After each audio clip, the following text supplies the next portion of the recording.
Hey, what's going on, everybody? My name is Tyler. I'm Luke. And welcome back to Holy Heck, I Really Like Love Live, episode 51, our podcast where we take a look at every single Love Live song from, you guys know it. Wow. So today we're taking a look at KiRa-KiRa Sensation and Happy Maker, so that's pretty cool. It's the end. It all ends with these. Yeah, it's the last of season 2. And also, I just hate these songs so much. Holy hell. These are the worst. Yeah. We gotta talk about 5 episodes and 2 songs that neither of us have anything good to say about. Alright, no, alright. Real talk. Now more than ever, as I've said about 17,000 times on the podcast, the opinions of us... okay, there's a difference between opinions and objectivity, of course. A lot of the things we're going to say about the song are pretty objective, like the quality and things like that, but if you like the song, feel free to continue liking the song. Also, that is the moral of this episode. Yes, please call us that is the moral of this episode, is if you like the song, please keep liking it. So that's where we're at today. I don't want to sound too negative, but like at least in other episodes there's like a few redeeming things I can think about, but this episode, wow, it is just going to be a big batch of negative from me, boss. I don't know. Yeah, we got 5 episodes to talk about and 2 songs, and this could be under 30 minutes. So let's dig right into these questions. What you got? What you got? Before we do that, I want to apologize in advance to our boy Nick Vanderhoven, who explicitly asked us to go easy on Happy Maker as it is his favorite song. No. And to that I say, I will try my hardest, Nick, with you in mind, to go easy on Happy Maker. That is the most supreme, our boy. We're about to go in. So last time we asked you guys, what is a song that you big slept on? Something that you slept on for a long time for some reason, and then you gave it a good listen, and you're like, wow, wait, hold on, this song is great. And we got one coming in from Pixieism Cosplay. Pixieisms, sorry, with an S. A song I high-key slept on had to be Kimi no Hitomi wo Meguru Boken, which is the B-side of Aqua's second OP. Honestly, I don't listen to the B-sides of the OPs, so this one was the one I continued to push off even when I listened to the rest, and I should have learned my lesson from Humming Friend, because when I finally listened to this song, when looking at the previews for the third live, holy hell was I blown away. The instrumentals, the atmosphere, the choices for duets, it all combined and really blew me away, and it's extremely different from what I was expecting from Aqua's.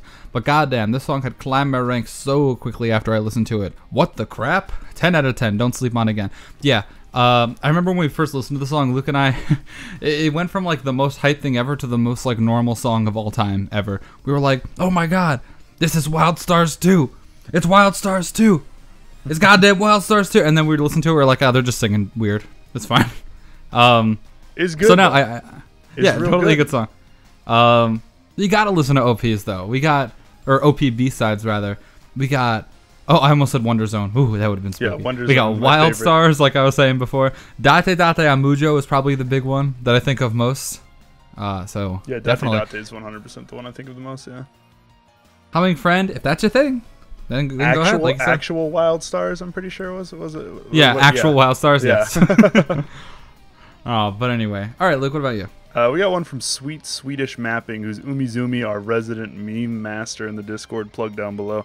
Anyway, I slept pretty hard on the B-side of Start Dash 9 Girl version, which is No Brand Girls. Also, quick aside, I think Start Dash 9 Girl version is the B-side, and Start Dash is and No Brand Girls is the single, even though Start Dash 9 Girl version is the cover. I'm not sure how this works, but your boy will check right now. I think it's called No Brand Girls single. I mean, it don't matter. None of this matters. It's No Brand Girls and then Start Dash, and they're in their school outfits. Yeah, I don't know. They're both the B-side. They're both the B-side for the instrumental. As much as people lament generic pop, one can still appreciate a strong guitar-based melody. The beginning, Oh Yeah, was the only thing I remember the song for until I listened to it the other day, and then I realized everything after Oh Yeah was jamming. I absolutely love No Brand Girls. So, you know, that's why I picked out this one, because I was like, what is he talking about? I was like, oh yeah, yeah, oh yeah. No Brand Girls is just an absolute certified banger. I was thinking this was going in a completely different direction. I didn't pick up the B-side of Start Dash 9 Girl version. I was like, okay. I thought you said I was sleeping on Start Dash 9 Girl version. I was like, yeah, it's a good song. No, I think No Brand Girls is like a prime example of how like pop rock can just be used so fantastically. And there's parts where, like, you know how we always talk about like artificial hype where it's like you add in highs to the song and it automatically becomes good. Yeah. Well, in this situation, not only do they do that, but they have the whole "Oh Yeah" bridge, and like I don't think that's trying too hard, but wow, do I think it's fantastic. You know what I mean? Which is kind of awkward considering that's the part with the least amount of stuff going on. It's just a cool little guitar medley, and just 9 girls screaming "Oh yeah" in the background. Like that's it. Yeah, I mean, like you said, it can be kind of generic pop rock at time, but like just like with what we're talking about today, like you can be generic and people still like you. Like it's cool. No Brand Girls banger, certified. We'll put our stamp on it. All right. So before we hop into this episode, I feel the need to say, if you are a first-time viewer to the podcast, first of all, hello. Second of all, I can't promise this episode will be up to snuff with all of our other episodes. What? Tyler, do you think we get new viewers? Do you know who we are? Well, we have a steady subscriber count that increases, yes. YouTube? Where's our money? I looked at our Social Blade. We're missing out on like $100 a month. Oh wait, really? Like $1 a month, maybe? No, wait. It wasn't. It might have been like 25 or something. But think of all the things you can do with an extra $25 that's split between both of us. Yeah, it's $12 each. That's well, if we go in together, that's like a pizza for each of us a month. We just swap. Yeah, I was gonna say that's like a one of us gets. That's like McDonald's pizza. if you get a lot of food. Yeah. Yeah. Oh man. So all I want to say is you should definitely listen to our other episodes, and I'm sorry. No, listen to this one. This is going to be a comedy show. It's going to be good. Are we switching our genre from music analysis to comedy? We've always been just a comedy for this podcast. We're like the BB of the Love Live world, you know? We make good stuff, but it's also funny. Episode 9, Melody of the Heart, Kokoro no Melody. The one with Snowhalation. Snowhalation. Right. Episode 10. I was gonna... No, I'm joking. Is that it? I'm joking. I was gonna say, like, I wish we could talk about Snowhalation this episode. I feel like that would make it a little better. It's a good song. We're not going to talk about Snowhalation. We're going to. We will talk about Snowhalation again someday, maybe. It's kind of a neat episode. So you got the 6 girls. 6 of the girls, the second years, are back behind at school, and they get caught in a blizzard, and then they can't get there. But then the return of the aliens. Yeah, but then the aliens descend upon the land with all of their clones and shovel them a path to get them there in time. Although I don't see that's always seemed like it'd be a lot of work. I don't know. Yeah, I mean, there's 700 billion of them, so they afterwards they went across the globe eating the global food supply like cicadas, and then left. Of course. So in exchange for Snowhalation, we got no more food on the planet Earth. We take those. It's hard for me to realize that there was only like one PV of Snowhalation before this, you know? It just seems, I mean, because that's all I've ever known. Like, I've only ever known a time where there were 2 versions of Snowhalation, one of which the characters look like stick masters, and then this one. They didn't look as bad as the first PV ever, but it was pretty close. I think you get some like cool little hints. Obviously, like, so the name of the episode is a lyric in Snowhalation, and then so you have that. And then you have, there's one part where, like, Umi is picking up some papers, and some of them are including, like, the lyric sheet. And it said, yes. And I think you see halation, like, the W in halation on the top. I don't think you see snowhalation, but, like, you get these cool little hints, and it's snowing, confirmed. I haven't watched the episode last yet. episode? No, it was you see it in this episode, when they're getting ready to leave. So I haven't seen the episode yet, but I think they performed snowhalation in it. Crazy. Yeah, crazy on nature to do that. Let us let us know down below if you would sacrifice the global food supply for Snowhalation. All right, episode 10. Wait, like it existing or what? Yeah, you just sacrifice the entire global food supply for Snowhalation to exist. Like, you are the only person to have ever heard Snowhalation, and you're like, wow, this is really good. I think the world needs this. Let us know down below. The way you said for Snowhalation to exist, my ears perked up when I heard the phrase Snowhalation 2. I was like, oh, Snowhalation 2. Dude, it's coming out Snowhalation 2 right confirmed by Despacito NASA. All right, episode 10? Muse? Episode 10, Muse. Or Use, depending on who you ask. Or ooh. This is the episode where we find out Muse is infinitely better than Arise at everything because they beat them into the ground. And Tsubasa like is saying good luck, but actually she's furious. I don't know. I mean, I think that's my main criticism with Arise is that she's not furious. So like Tsubasa, this is after her and the other two girls had been up in their little penthouse. And she had just been breaking chairs and tables all afternoon. She had picked up the couch and cracked it over her knee. She is not having a good day. And she's like, had enough. They redid her makeup. And then they went out to kind of have a good time. And she saw Hanukkah, and it took everything in her power to not strangle her. Yeah, she definitely went back home and like killed a small animal. Mm-hmm, yeah, sacrificed it to the gods.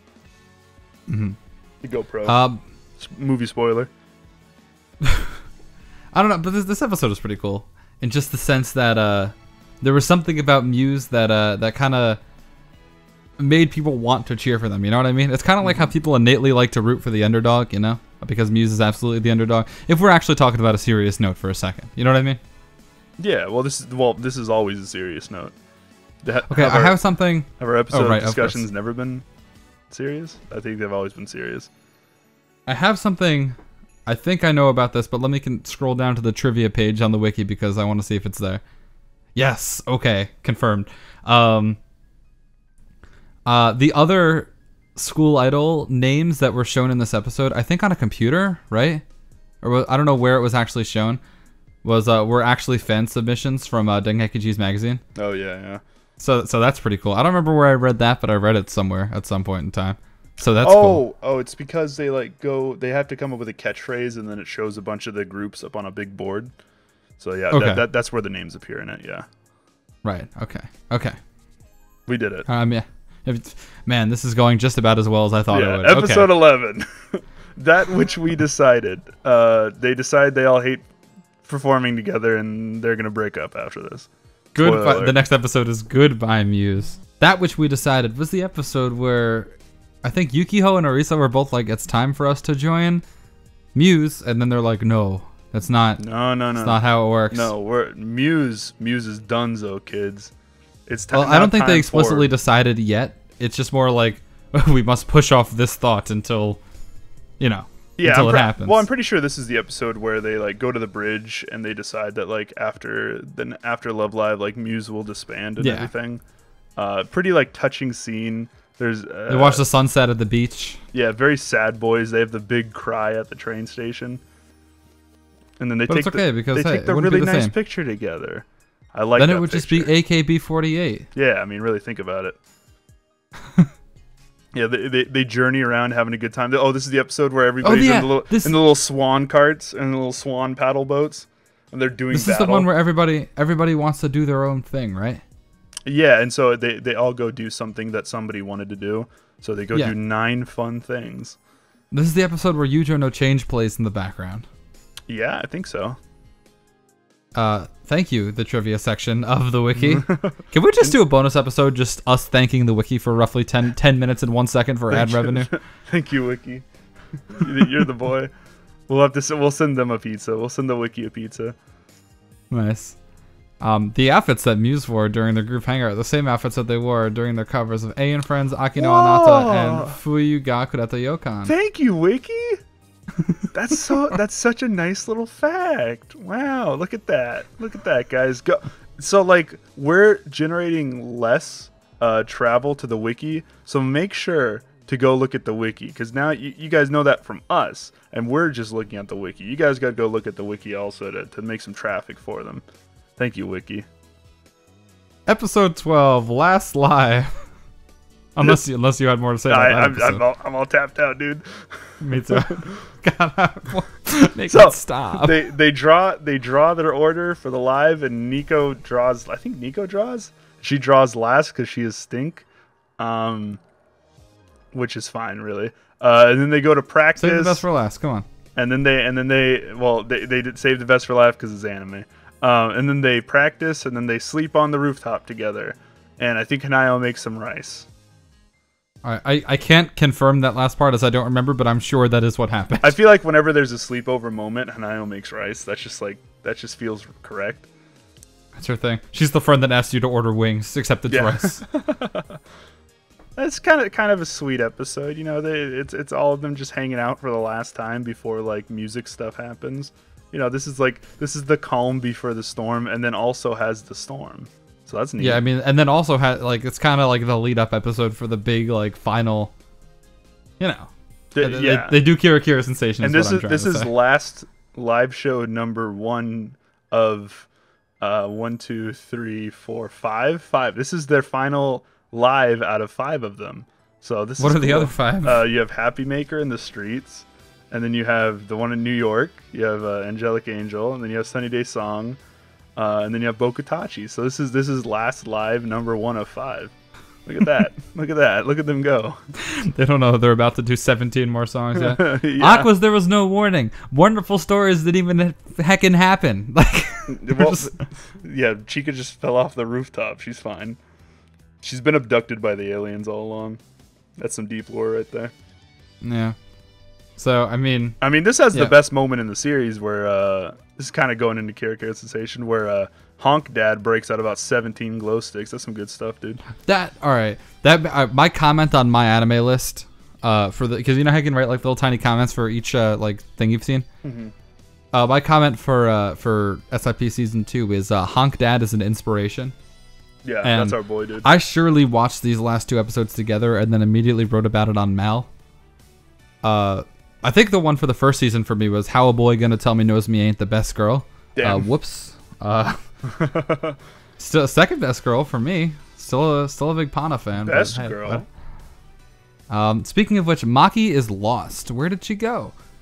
She's been in New York forever. Because I ordered her like 2 months ago, and she's been at a post office for a month. Have you tried calling out your window, Maki-chan? I gotta do her initial SSR. There it is. All right, let's talk about KiRa-KiRa Sensation. Oh, do we have Let's get this done. Let's get this done. Oh. Hit that. Yeah.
Alright, neither of us want to do either of these intros, so we're going to flip a coin to see who goes first. Tyler, your heads, I'm tails. Okay. Heads. Alright, it's you, Tyler. Go. Fuck! I'm doing Happy Maker. I mean, I wouldn't have been happy with either result, so let's do it. Here we go. Yeah, no, this coin flip is not a maker of happy. All right. Oh my god, best joke in the episode! Got him. Anyway. Okay. Let's see. So he's sweating. I think this song is fine, right? This song is fine. It is a fine song. There is nothing explicitly wrong with this song. but I feel like the song is peak Muse, like peak Muse. And what I mean by that is, we always talk about Muse having like higher highs and lower lows than Aqua's. But man, there was just a lot of just middling stuff in Muse, like a lot of the time. You know what I mean? Like, if you want to talk about groups as a whole, I feel like the quality of Aqua's is like significantly higher in most situations, mainly because, you know, they're newer. They, you know, everybody has more experience, and it's great, especially the composers and arrangers. But wow, this song is so normal that it's like disturbing. This song is aggressively boring. Is the phrase you're looking for here?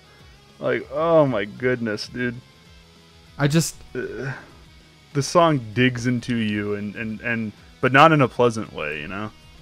So it's like when we first showed up in this, we were like, oh, we get to do KiRa-KiRa Sensation Happy Maker, and we both kind of just got I dropped something. Kind of just got sad.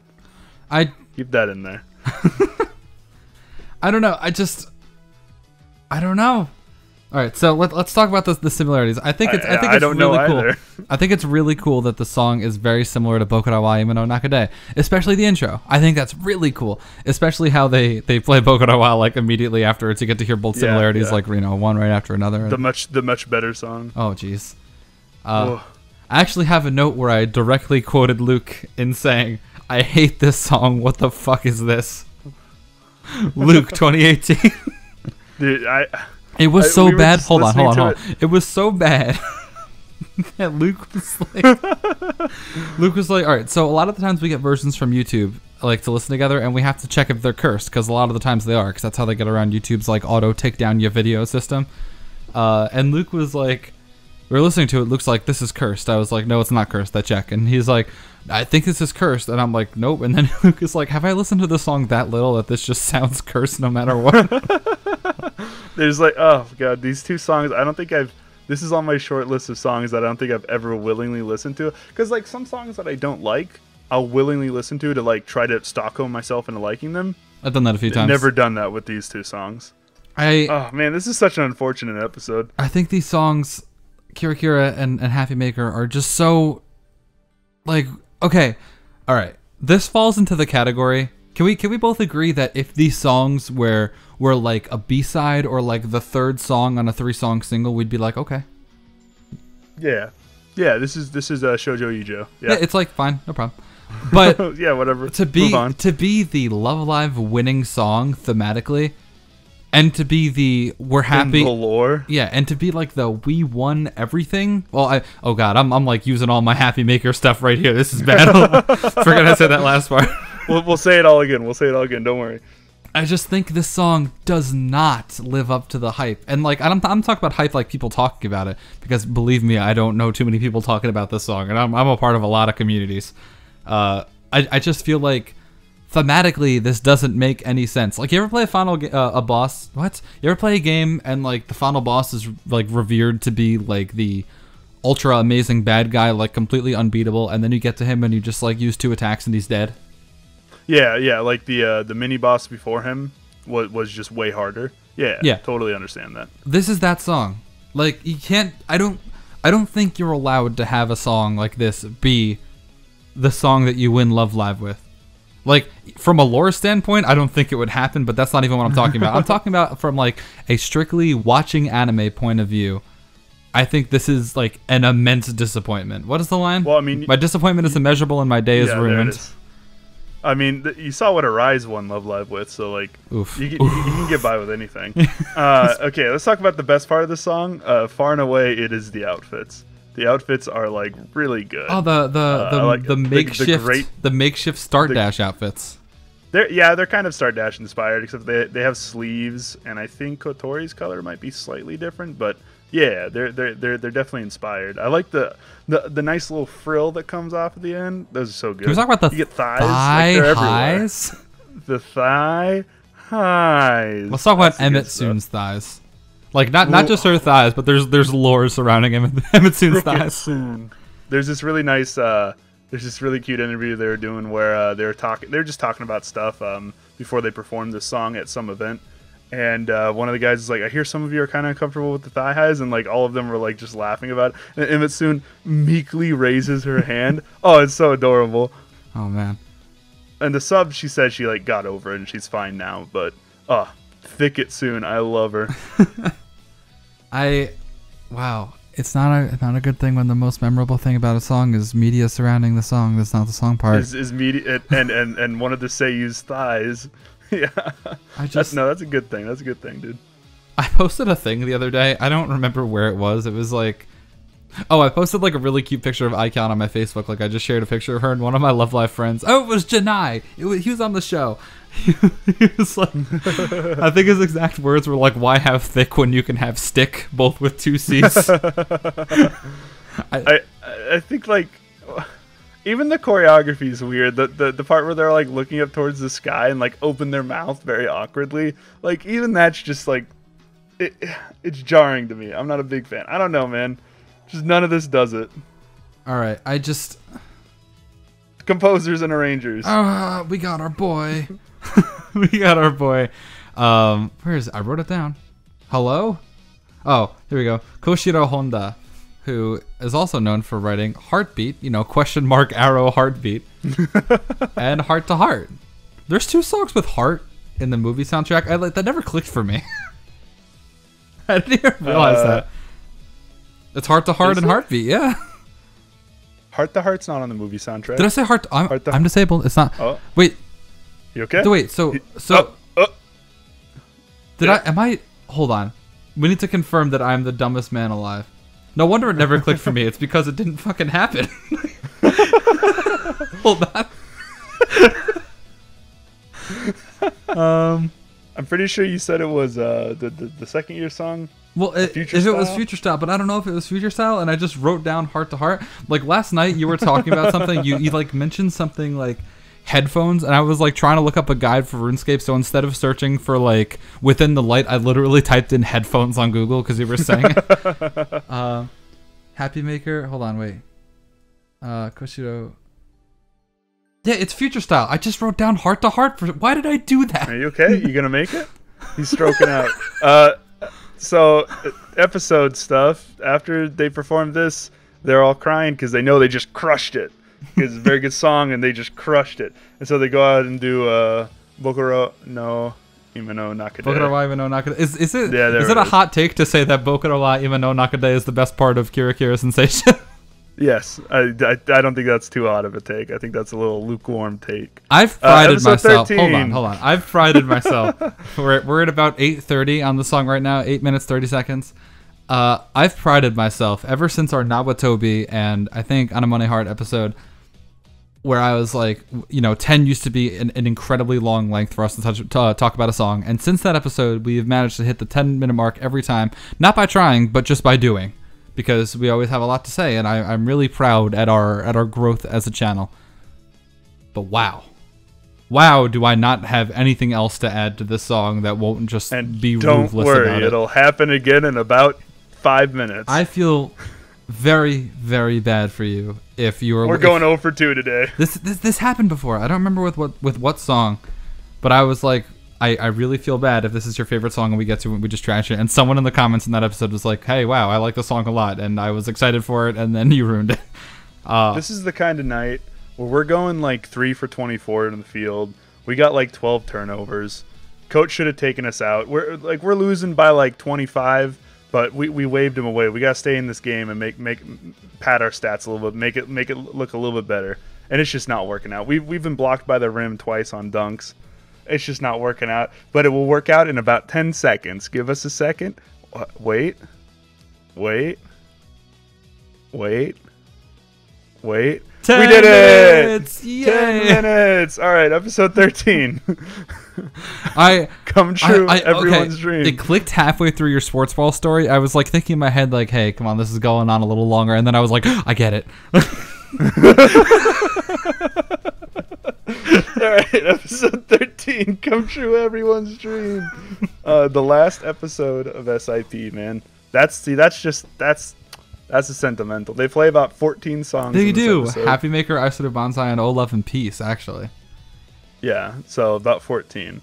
My personal favorite moment in the episode, they have all these like great sentimental moments, like Hanayo gets the crown and the cape. Yes. She's the new club leader, and Nico says she's going to leave a bunch of the stuff behind, and Hanayo I think she makes rice. She must. But like, I think the best moment in this episode is when they're going up to the rooftop to like clean it out, and Hanukkah draws the big old muse on the top, and that's nice. That's nice. That's mega nice. I think the best part of this episode is when it doesn't like end, and then Hanayo runs out. She's like, "Oh, daien desu," and then she's like, "Hey, School Idol movie," and like they literally have the announcement in the episode. I think that's funny. What if there just hadn't been a movie? Just a movie never comes out. Yeah, I mean that's what Marcus did. 30 years from down the line. Oh, they just announced it, but it never came out. Yeah, no. I mean, I've been waiting for Kingdom Hearts 3 for what, 15 years now. Like, it could happen. But no, I was okay. Low key, I was waiting like a long.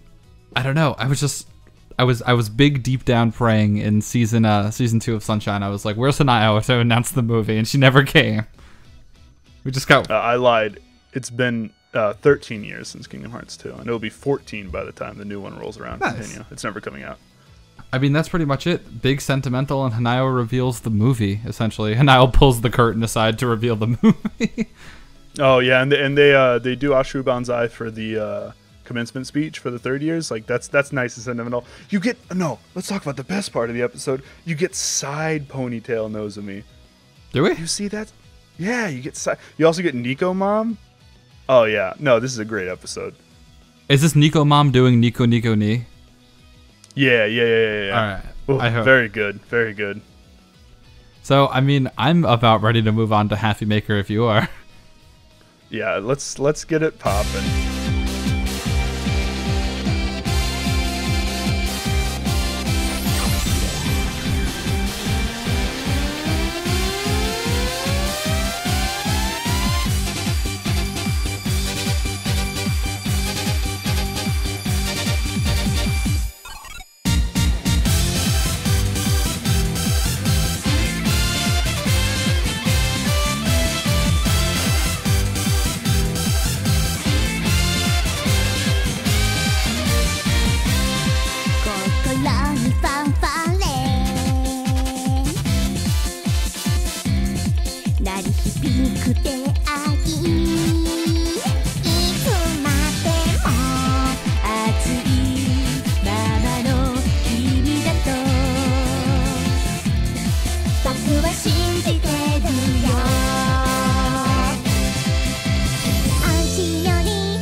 So I pitched the question to Tyler. What's the worst, listening to these 2 songs in the span of a day, or listening to Landing Action 10 times in the span of an hour? Let us know down below which one you would choose. This is song. I have. Okay, let's hit the good. Let's hit that good yeet real quick. Brass. Okay? Brass. I like the marching. Yeah, the brass and the marching that they do through the streets. The brass in this, dope as hell, man. I think the brass is far and away the best part of the song, and it is like right from the beginning. I love the instrumental for about 6 seconds. Yeah, I was about to say, like, this is the only song that can successfully get brass to be boring after a little while, and I respect the hell out of that.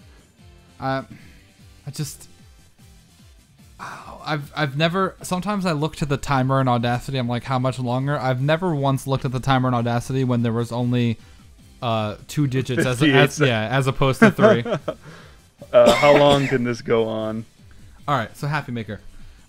This is for our Aqua's Only Boys. This is our Wonderful Stories We Did It song, and that's cool.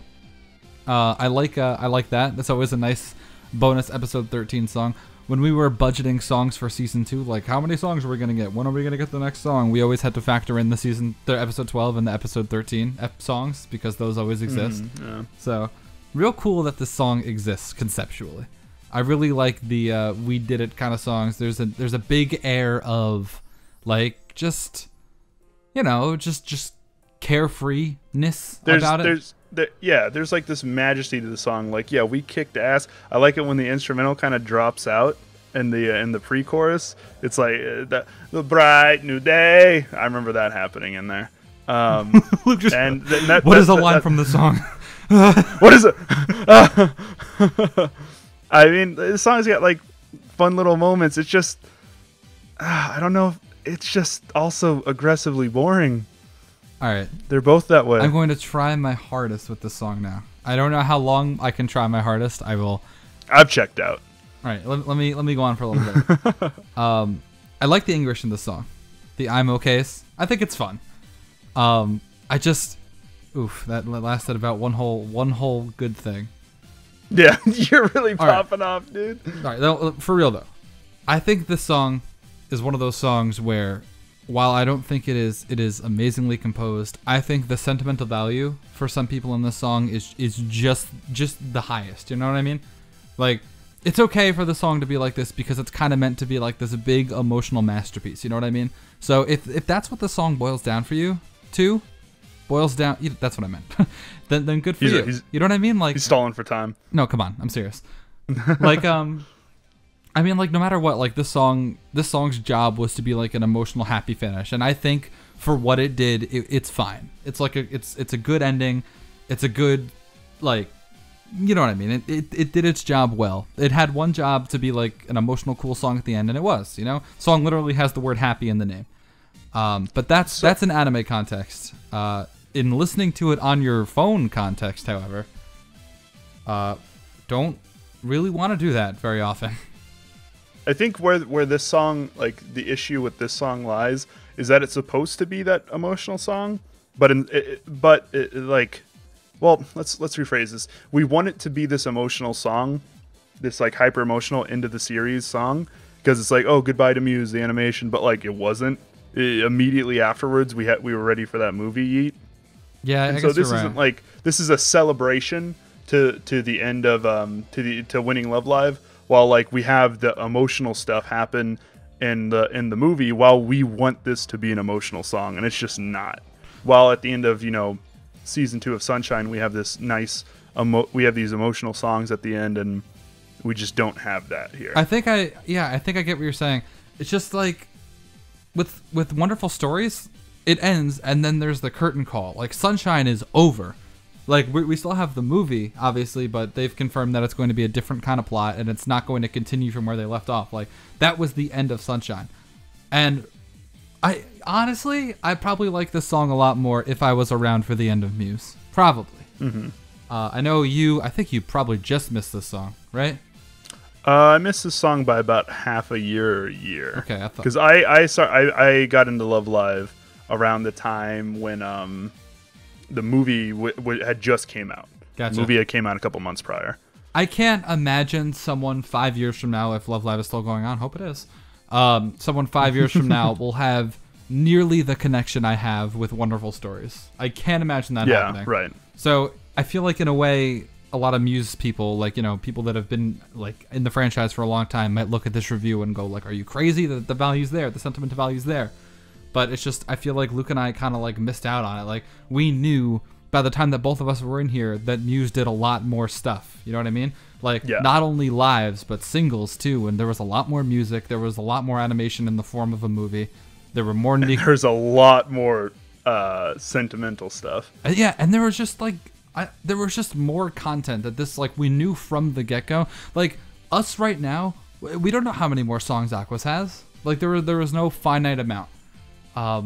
But when we both listened to Happy Maker, presumably for the first time, we knew like exactly how much more Muse there was. You know what I mean?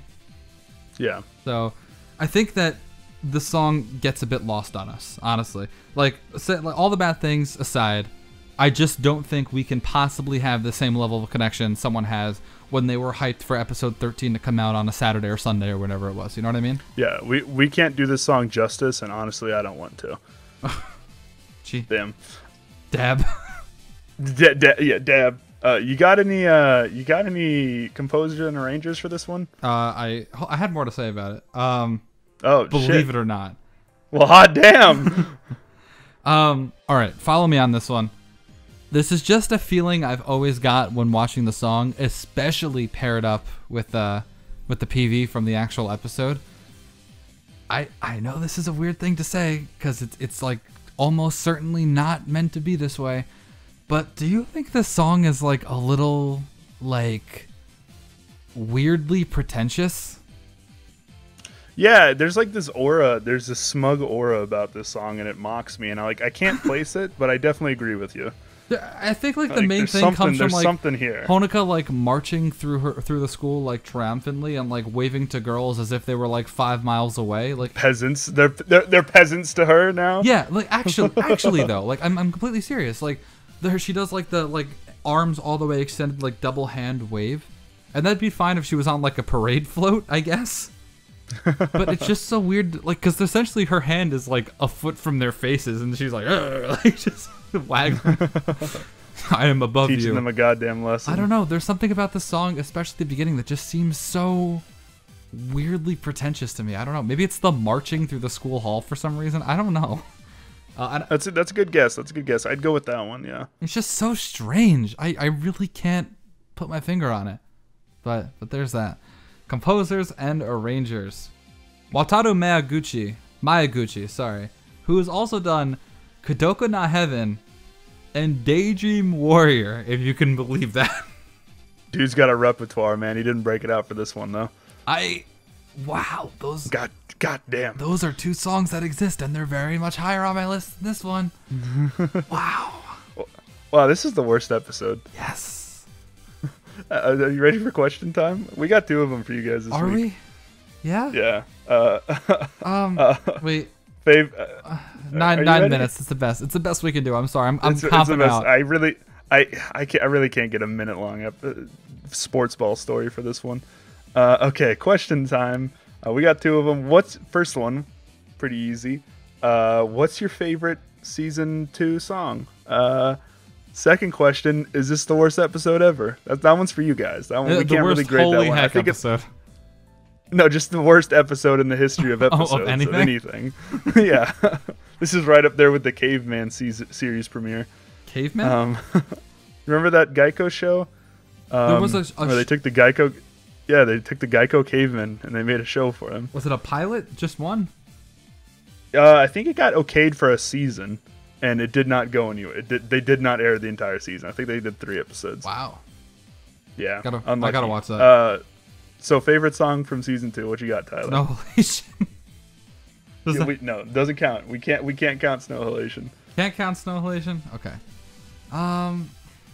Probably. Let me just do like a few. All right, we're not counting B-sides, right? Well, that's not my answer anyway. So, all right. Well, yeah, we can count B-sides. B-sides.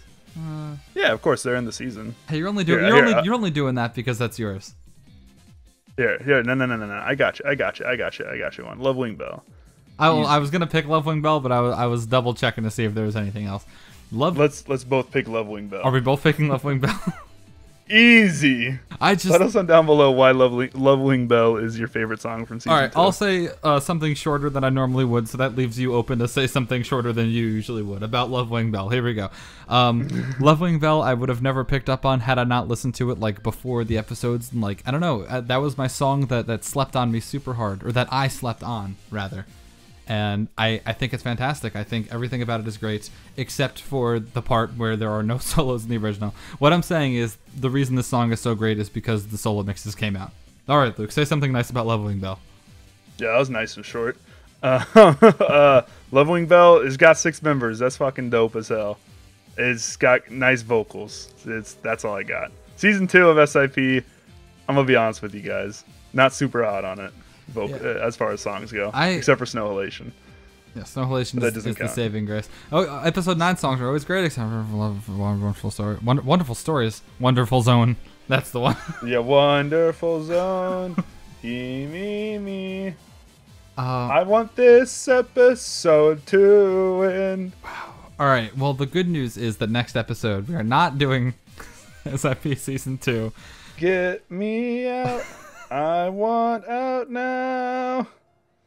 We're talking about subunits next episode. We're talking about the new subunits next episode, the new subunit songs, and I think the ones we opted for were Guilty Farewell Party and Sosagyo Desne, right? Which is the Azalea song and the Guilty Kiss song? Yeah. And then the week after that, we're going to do the Chiron song and the new full unit song. So a little bit awkward that Chiron had to get into its own, get like its own kind of partial thing with the full unit.